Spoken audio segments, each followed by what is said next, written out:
Peoples alliance की, यानी उस अलायंस की जिन्होंने हदबंदी कमीशन की दिल्ली से श्रीनगर आमद से कबल श्रीनगर के अंदर हंगामी इजलास किया और बंद कमरे के इजलास की कार्रवाई के बारे में आज शायद तफसीलात फराहम की जाएंगी। इधर हदबंदी कमीशन का जम्मू कश्मीर कल दौरा शुरू होने जा रहा है और मुख्तलिफ जमातें हतमी फैसला लेने में अभी भी नाकाम रही है। हो सकता है कि आज नेशनल कॉन्फ्रेंस समेत तमाम पार्टियों की तरफ से अपनी बात रखी जाए, चूंकि कांग्रेस अपनी पार्टी समेत दीगर ऐसी जमातें हैं जो पहले ही कमीशन के सामने हाजिर होने की बात कह चुकी हैं। 6 जुलाई से यानी कल से 9 जुलाई तक ये दौरा कमीशन का होने जा रहा है और कल इसकी शुरुआत हो जाएगी। कल सुबह ये डेलीगेशन श्रीनगर पहुंचेगा, जहां से ये रुख जनूबी कश्मीर के पहलगाम का करेगा और पहलगाम क्लब के अंदर पहली मीटिंग होगी यहां के नुमाइंदों के साथ। और उसके बाद दोपहर 1:30 बजे से जब मीटिंग्स खत्म होंगी, 12 से 1:30 बजे के बीच पहलगाम के अंदर, उसके बाद 4 बजे के आसपास मुलाकातों का सिलसिला श्रीनगर और फिर 7, 8 और 9 जुलाई को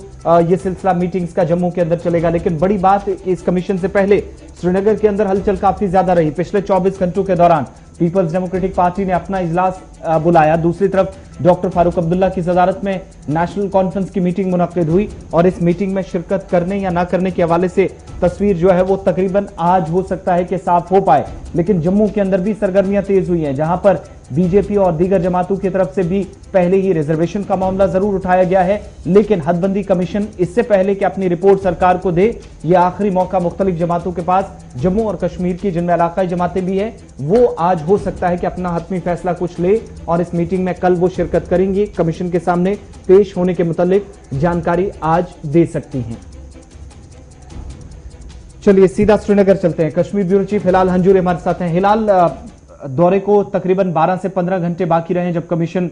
या जो पूरा वफद है वो श्रीनगर पहुंच जाएगा, साउथ कश्मीर से मुलाकातें शुरू होंगी, लेकिन उससे पहले आज दिन भर क्या कुछ सरगर्मियां होने वाली हैं, क्या कुछ तवक्कुआत हैं? क्योंकि रात देर गए तक शायद तस्वीर साफ नहीं हो पाई दो बड़ी जमातों की तरफ से कश्मीर के अंदर।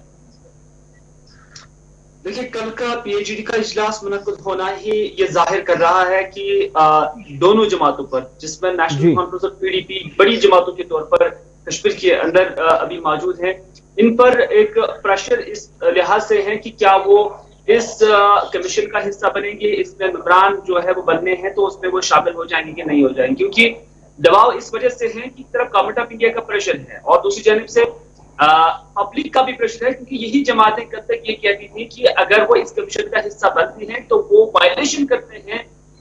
उस 370 का या 5 अगस्त का फैसला जो है, तो फिर उससे वो सरगम तस्दीक करते हैं। तो इस एंगल से अब दोनों पार्टियों के लिए या जितनी भी पीएचडी की जमातें हैं उनके लिए आज इम्तिहान की घड़ी है कि वो क्या कुछ कर सकते हैं। क्योंकि अब माना जा रहा है कि जो सईद मोहम्मद साहब बुखारी हो या पीपल्स कॉन्फ्रेंस हो या बाकी जमातें हो, वो तो इसका हिस्सा बनेगी, लेकिन पीएचडी के लिए एक बड़ा इम्तिहान है और इसी वजह से कल मीटिंग हुई और आज भी मीटिंग का सिलसिला जारी रहेगा। इंडिविजुअल स्तर पर जो पीडीपी है, नेशनल कॉन्फ्रेंस है, उनकी भी मीटिंगें आज होंगी और उसमें एक राय बनाने की कोशिश की जाएगी। हालांकि नेशनल कॉन्फ्रेंस ने पहले ही ये मीटिंग की हुई है। नेशनल कॉन्फ्रेंस के जो सदर डॉक्टर फारूक अब्दुल्ला है, उन्हीं को ये इख्तियारात दिए गए हैं कि वो इस हवाले से हतमी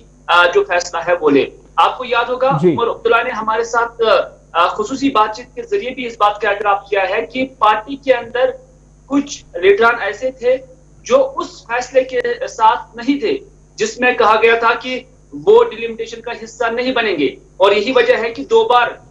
नेशनल कॉन्फ्रेंस की कोर ग्रुप की जो मीटिंग है वो बुलाई गई है और उसमें उन लीडरान ने इस तरह के खदशात का इजहार किया है। तो उमर अब्दुल्ला की बातों से अगरचे वाज़ेह तौर पर ये उन्होंने एतराफ नहीं किया कि वो डिलिमिटेशन का हिस्सा बनेंगे, लेकिन जो आसार और अकराम उस बातचीत के थे या उमर अब्दुल्ला के बॉडी लैंग्वेज थी, वो यही बता रही थी कि वो शायद इसमें अब हिस्सा बन जाएंगे और यही वजह है कि आज तक नाउ इस पर सोचा गया है। लेकिन अब देखने वाली बात होगी कि क्या पीडीपी भी इस पर अपना लब्बैक कहेंगे, क्या वो भी इसका हिस्सा बनेगी? वो एक बड़ा चैलेंज है, क्योंकि जब पीएचडी की मीटिंग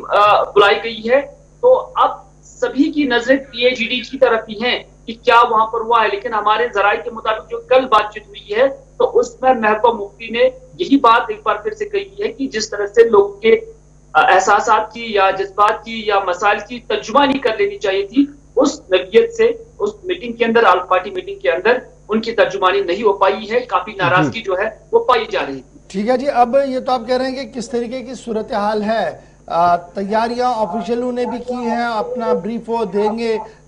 कमीशन के सामने रखेंगे। लेकिन हमारी जो इतलात है वो ये है कि पीएचईडी के अंदर अब हदबंदी कमीशन का मामला जो है वो बाइस से नज़ा बन रहा है और ये बेसलाइन हो सकती है इत्तेहाद की खराबी की। देखिए, इत्तेहाद की खराबी का हम नहीं कह सकते हैं, लेकिन एक बड़ा चैलेंज जो है पीएचईडी के सामने, क्योंकि उन्हें आवाम को भी जवाब देना है, सरकार को भी जवाब देना है। और मुझे लगता है कि आवाम को जवाब देना वो काफी मुनासिब समझते हैं और उन्हें लगता है कि जो हमने आज तक कहा है कि कॉन्ट्राडिक्ट है उस फैसले के, तो इस ज़मन में अब इन लोगों के सामने अकाउंटेबल हो गए हैं, क्योंकि मजबूरी इस तरह की आ गई है कि इस पर वो ना पीछे जा सकते हैं ना आगे चले जा सकते हैं। तो डॉक्टर फारूक अब्दुल्ला की जो जमात है वो किसी हद तक कन्विंस्ड है, लेकिन इसमें भी कोई शक नहीं कि पीडीपी इसमें थोड़ी सी अड़चन बन रही है, क्योंकि उनका स्टैंड जो है वो नेशनल कॉन्फ्रेंस की निस्बत थोड़ा सा स्ट्रांग है। तो इस वजह से अगर पीएचईडी की जानिब से या उसमें पीडीपी इसका बाइकआउट करती है तो वो फिर एक लाइबिलिटी जो है नेशनल कॉन्फ्रेंस पर बन जाती है, और नेशनल कॉन्फ्रेंस जो अवाम में एक साथ करती है तो उसमें किसी हद तक डेंट और डैमेज हो सकता है। तो नेशनल कॉन्फ्रेंस भी अब चाहता है कि सभी को ऑन बोर्ड लिया जाए और एक यूनानिमस डिसीजन जो है, एक कंसेंसस बनाया जाए और उसके बाद जो छवि है वो सबकी यकसा हो जाए, किसी को कोई ज्यादा फायदा नहीं मिलना चाहे। तो इस अंदाज से नेशनल कॉन्फ्रेंस इस मीटिंग के लिए सभी पार्टियों का इस्तेमाल कर रही है। हमारे साथ ज्वाइन करने के लिए हिलाल हांजुरी बता रहे थे कि हदबंदी कमीशन के अंदर यानी कमीशन के आने से पहले जो सियासत है वो वादी की किस तरह है। तो याद रखिएगा कि हदबंदी अमल में शमूलियत के लिए मामला पीपल्स अलायंस बराए गुपकार का एलानिया आज मुतवक्का है। कल उनकी मीटिंग हुई है, रात देर गए, अफवाहों का बाजार बड़ा गर्म था, लेकिन आज क्या कुछ होगा सबके सामने वो आएगा, क्योंकि माना जा रहा है कि तर्जुमान आज बयान जारी करके ये वजाहत करेगा कि कौन कहां पर बैठकर हदबंदी कमीशन के साथ बात करेगा।